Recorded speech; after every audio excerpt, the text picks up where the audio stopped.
Se a gente pega o quesito assim, né, coisas que a gente ouviu falar dos adultos, né, quando a gente era mais novo, e que quem sabe a gente ouça até hoje falar do pessoal que tem mais de 40, mais de 50 anos, a gente vai ouvir que, cara, trabalho de nível 3 é o que há. Porque trabalho de nível 3 você faz uma faculdade, tá com a faculdade, conseguiu terminar a faculdade, tá com emprego garantido, emprego com ótima qualidade de trabalho, um emprego assim que você vai ter a tua vida muito boa, vai ganhar horrores. E fechou, cara. O trabalho de nível 3 é o que há, vai ficar muito de boa. Ok? Você não vai precisar se estressar com mais nada. Isso era mais verdade na época deles. Isso tem mudado atualmente. O trabalho de nível 3 hoje em dia é um trabalho que também tem ficado muito precarizado, tá? E por que que isso acontece? Vamos falar um pouquinho sobre isso. Vamos falar sobre faculdade. Deixa eu tomar aqui meu suco de meu suco de maçã porque a garganta vai se perdendo nesse tempo.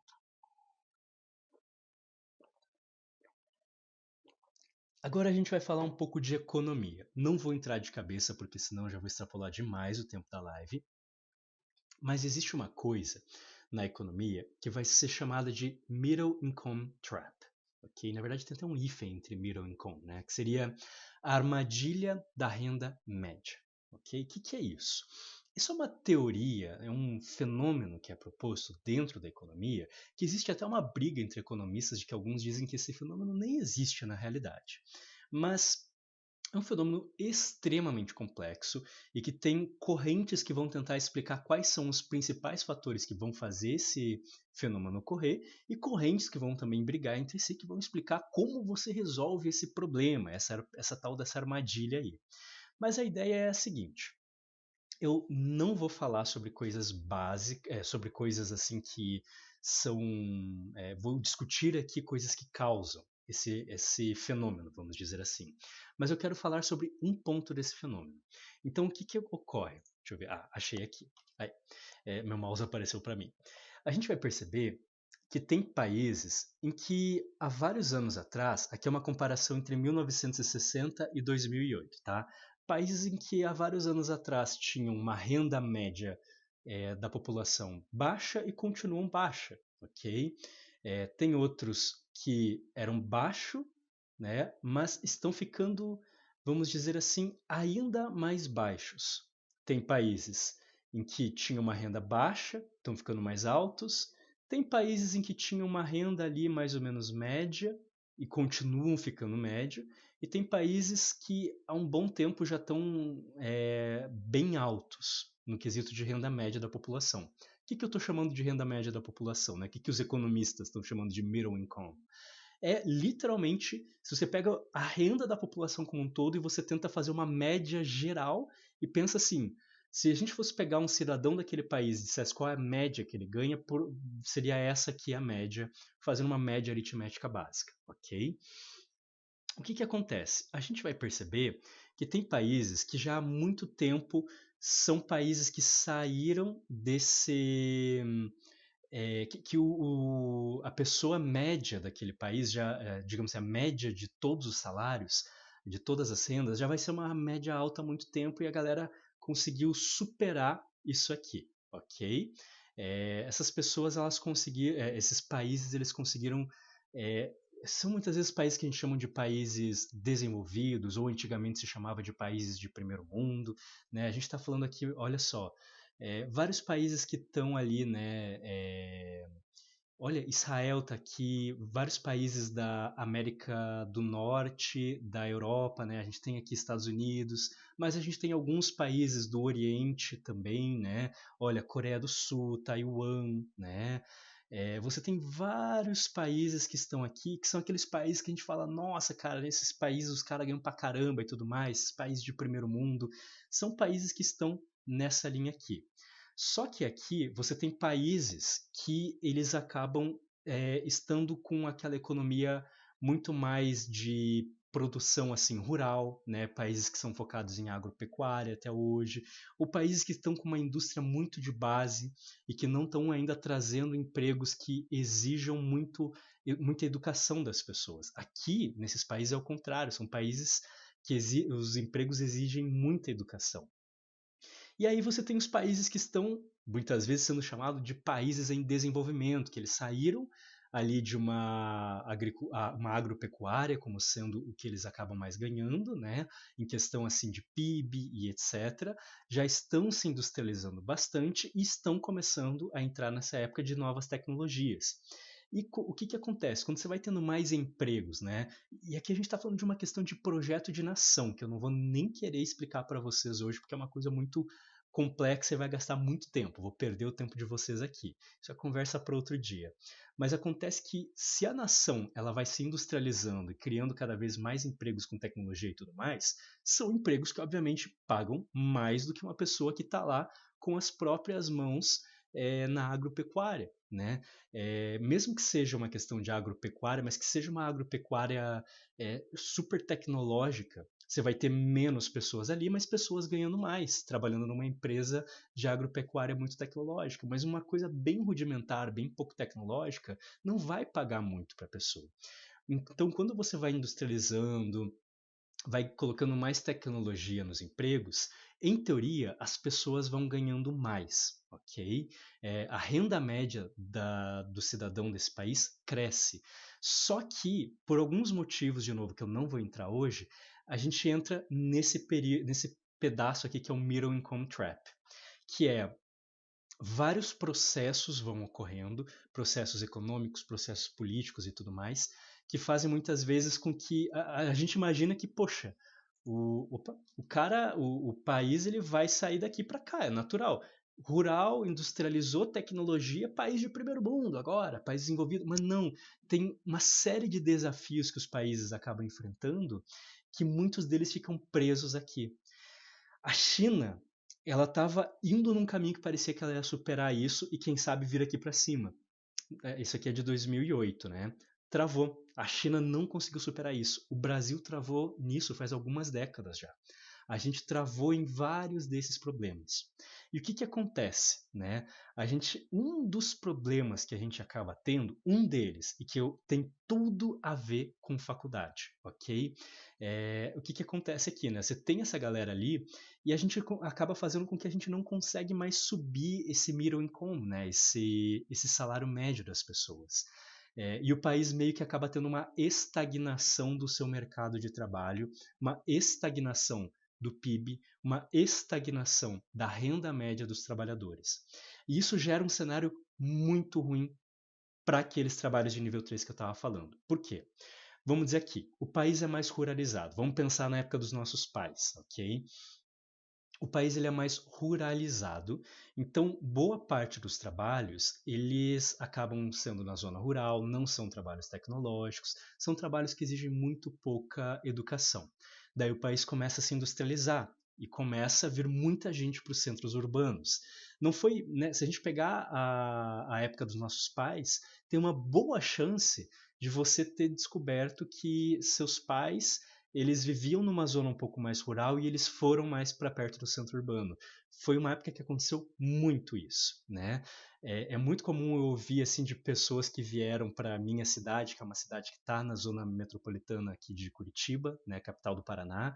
Então a minha cidade é um entreposto entre a zona rural e a capital do estado, a zona mais urbana que a gente tem aqui.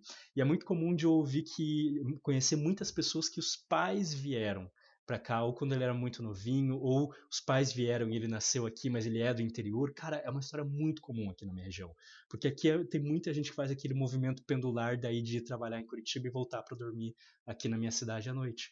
Né? Então é muito comum que a geração anterior tenha se urbanizado pesadamente. O movimento de urbanização que agora está diminuindo, em alguns países está revertendo, ok? Inclusive. Países assim que estão esses países mais desenvolvidos. Então, o que acontece? Essa galera veio para os centros urbanos. Nos centros urbanos você tem muito mais oportunidade. Tem muito mais oportunidade de ter empregos que pagam mais do que na zona rural e de conseguir ter mais acesso à educação. E isso você cria um ciclo em que as pessoas que já tinham uma faculdade naquela época, cara, elas tinham os poucos empregos que exigiam faculdade. E tinham muito menos competição por esses empregos. Então, o emprego de alguém que passou por uma faculdade, um trabalho de nível 3, era muito garantido e era infinitamente mais superior do que os outros níveis. Até porque nem existia o nível 2 tão forte quanto existe hoje em dia. Era meio nível 1, um pouquinho de nível 2, algumas pessoas prestadoras de serviço, e um nível 3 ali também bem pequenininho, mas com poucas pessoas competindo por esses dois aqui. A galera tava tudo assim no nível 1, ok? Tinha muito emprego de nível 1 e muita gente ali. Então, você olhava para alguém que estava no nível 3, a pessoa que fez a faculdade, vamos pegar aí o doutor, né? O médico, o advogado, o engenheiro, né? Que são coisas bem clássicas aqui que a gente baba no Brasil, né? De, nossa, super foda isso aí, né? Então a gente vai ver esse tipo de coisa e daí os nossos pais olhavam e falavam, cara, essa pessoa tá com a vida ganha. Porque era verdade na época dos nossos pais. Né? Eles tinham acabado de vir para a cidade, tinham contato ali com algumas pessoas e falavam, cara, esses caras são deuses na Terra. Né? E daí muitas vezes eles percebiam assim que quem conseguia entrar numa faculdade, fazer isso e tudo mais, se dava muito bem. Né, porque estava balanceado, tinha pouco emprego, mas tinha pouca competição. Poucas pessoas tinham acesso à educação que permitia você ocupar um trabalho de nível 3. Às vezes até um trabalho de nível 2. Né? Era um diferencial gigantesco nessa época que a gente estava tendo o êxodo rural aí. Né? Então eles viam isso, e daí eles tinham os filhos, as nossas gerações aqui, e o que acontecia? Cara, eles olhavam pra gente e falavam, pô, agora que a gente tá num cenário mais urbano, agora que a gente tá conseguindo fazer mais dinheiro porque eu consegui trabalhar às vezes numa fábrica, numa indústria, num serviço, alguma coisa assim que me permite ganhar mais que meus pais ganhavam numa zona mais rural, eu vou juntar esse dinheiro e já que eu vi que quem ganha, que quem estuda consegue ter condições de vida melhores, eu vou investir nos meus filhos para que eles tenham o que eu não tive muitas vezes. E boa parte das famílias que estão, por isso que eu falo, né, na classe média, um pouco média alta, média baixa, tem uma história que muitas vezes é semelhante a essa. São pais que passaram por uma época que viram pessoas ao redor, ou às vezes eles foram a pessoa que tinha um emprego de nível 3, e aí falam, eu quero que meu filho continue tendo um emprego de nível 3, ou eu quero que meu filho vá para um emprego de nível 3. E qual que era a chave? Educação. É o ensino superior. Né? Muitas vezes nossos pais não tinham nem um ensino médio completo. Então, imagina um ensino superior, cara, virou muito sonho assim de eu quero que meu filho seja alguém na vida. Eu quero que meu filho seja doutor. Eu quero que meu filho seja, eu quero que meu filho ganhe muito mais do que eu e é assim, a educação de ensino superior aqui no Brasil virou uma ideia de alavanca social. Então aumenta seu acesso porque a galera urbanizou, conseguiu um pouco mais de dinheiro e começou a investir na educação das novas gerações. E acabou meio que virando uma ideia de necessidade. Né? Esse miolão da sociedade acabou criando uma ideia de é necessário ter ensino superior, é necessário estudar. Né? Porque na época deles funcionava, se você tinha isso era uma garantia. Só que o que aconteceu? O Brasil entrou nesse middle income trap e ele não vai sair tão cedo porque a gente tem que resolver várias outras coisas antes. Então não espere que nos próximos 20, 30 anos o Brasil vai resolver o problema do middle income trap. E o que foi um dos problemas aqui? Lembra que a gente falou desse triângulo dos 3 níveis aqui de investimento educacional para você exercer as profissões? O que acontece é que os empregos não acompanharam, ok?